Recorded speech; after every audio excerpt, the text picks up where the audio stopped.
Hello, good afternoon, everybody. Thanks for joining in our effort to communicate with the larger community. I would like to start with introducing our just talk series and the Guppy group, which is behind this program. Guppy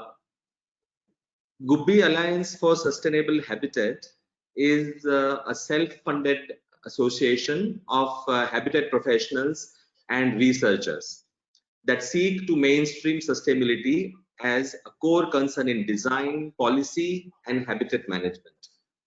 Among its members spread across the country are pioneers and leading Indian practitioners of genuinely sustainable approaches in architecture, construction, and participatory rehabilitation. As one of our continuing engagements with the larger community across various fields, we would like to introduce this series, Guppy Talks, which is a series of interactive and thought-provoking conversations that explores the experiences and learnings of concerned habitat professionals. The series aims to reach out to a larger audience of students, academics, and professionals, including policy influencers, through candid sharing and insightful conversations. We'll bring you some of the best professionals and practitioners in the field who share a common vision for a better, more equitable habitat, for a creative and integrated development approach to design of the built environment and related issues. We would like to thank EDS Global and the team who have given us the organizational support under USAID-led MAITREE program. Recordings of all these Guppy talks will be uploaded subsequently on our YouTube channel, Guppy channel.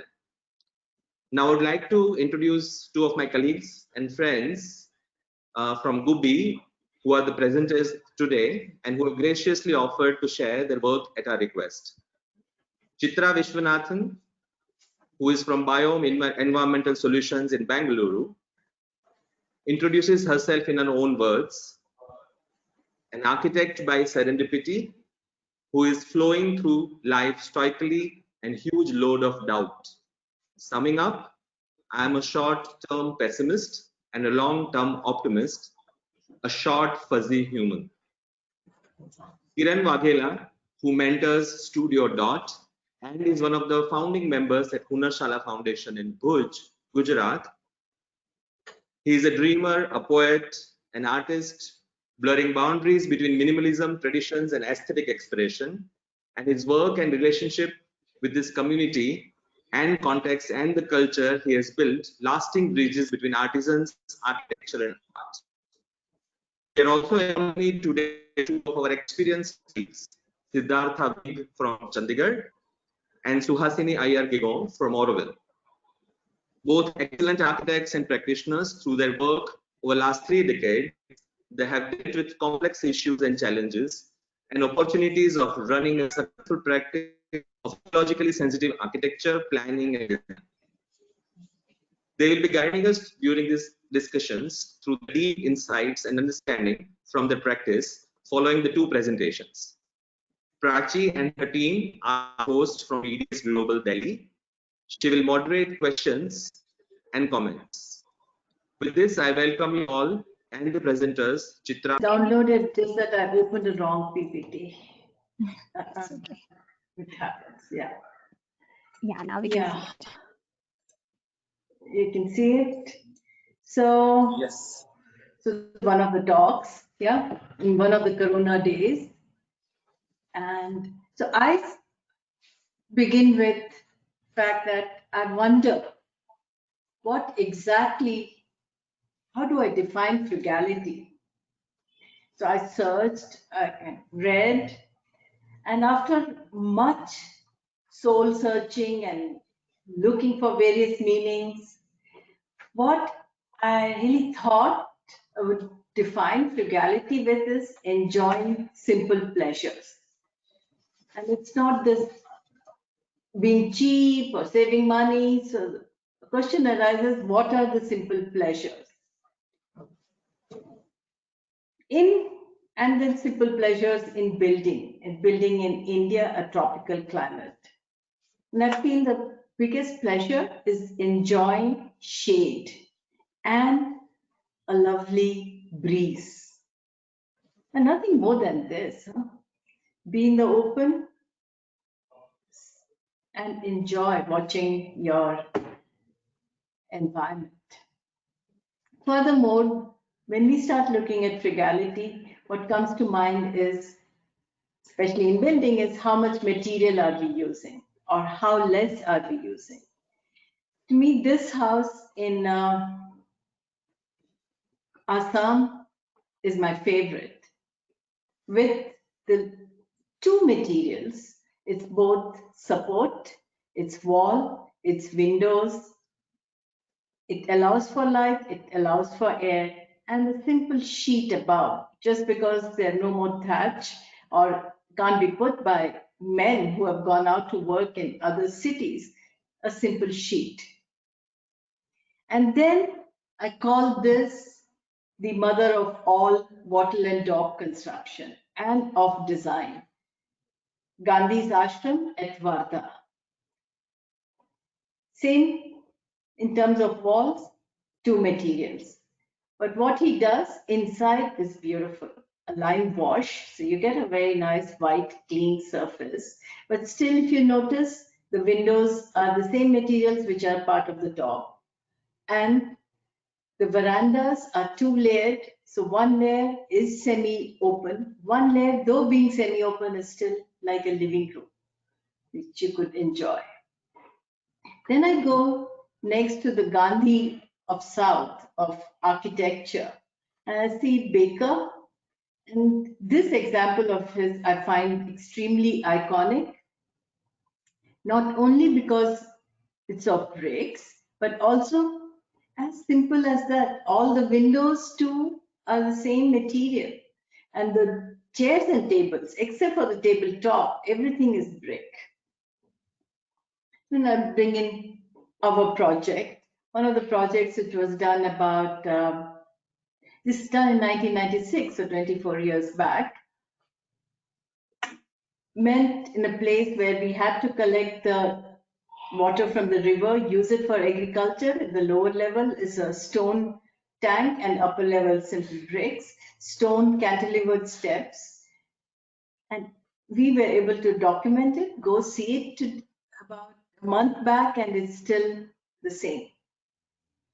Above, we, even at that time in 96, put a photovoltaic cell. Next is I go to a recent structure of a recent design, which is also simple pleasures, only when you have challenges. So here is a project where it's within the city of Bangalore, in the suburbs of Bangalore, where you get a plot which is with apartments under construction one side and industrial go down, a small road in the front, and this plot which the Vastu guy has come and told us that this is the amount, the blue rectangle, which alone can be built as per Vastu. So now these constraints are placed, and the client also puts a constraint of budget and 5 months for design and building. So this became almost like a design and build exercise, and also which we talked to the clients and started the whole project immediately. So I'm just showing this picture. We thought of a tree, and not a tree for this whole romantic image of studying under a tree, but tree for its structural reason, for the dendriforms, and because of the possibilities a dendriform could bring about. And the resultant use by the teachers to hang things and children to be able to climb up is something which we enjoyed getting in. But we also talked to the client, and the client was all the time saying that this plot of land is available to him only for 5 years. Just for 5 years, because it's on lease, and they would move out, and this building either would be given away to the owners or demolished. And we didn't want either of it to happen. Even given to the owners, they might just end up using it as another go down. And we said, you have spent so much money, so can we look at it differently, that the whole building can be removed?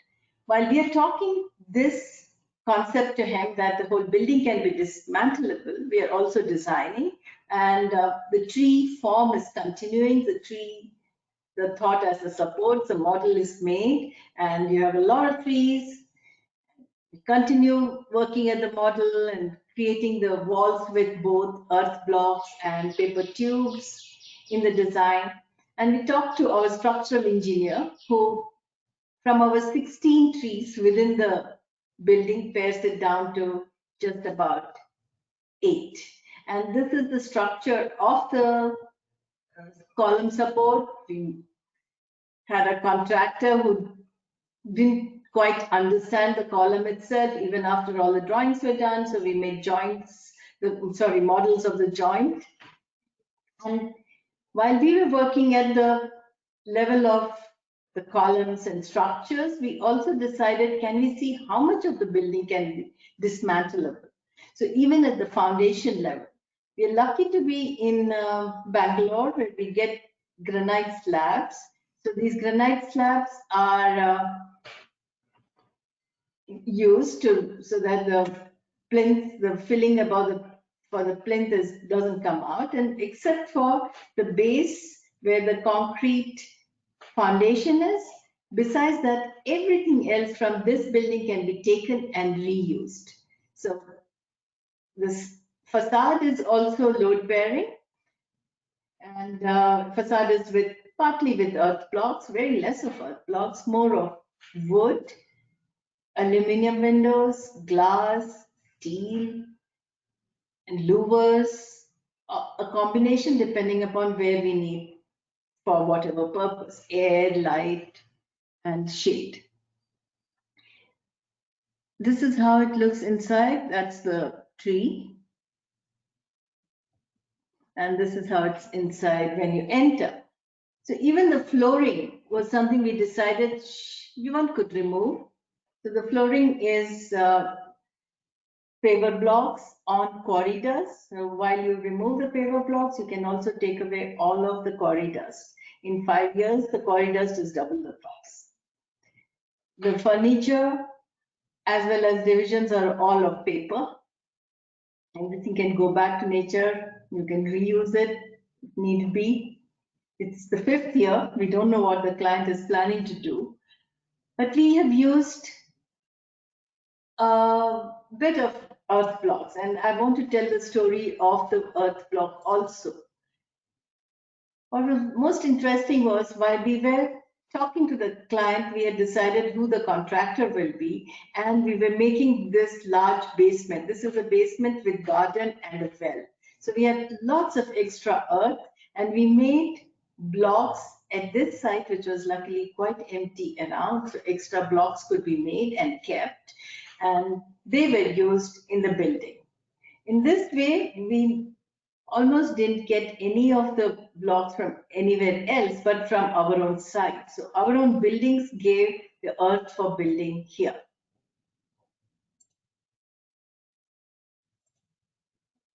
That's the interior with the paper furniture. The kids can carry it and take it all around. It's not that heavy. But in the end, to me, this is frugality and simple pleasures to the highest core. And that's how I end. Thank you.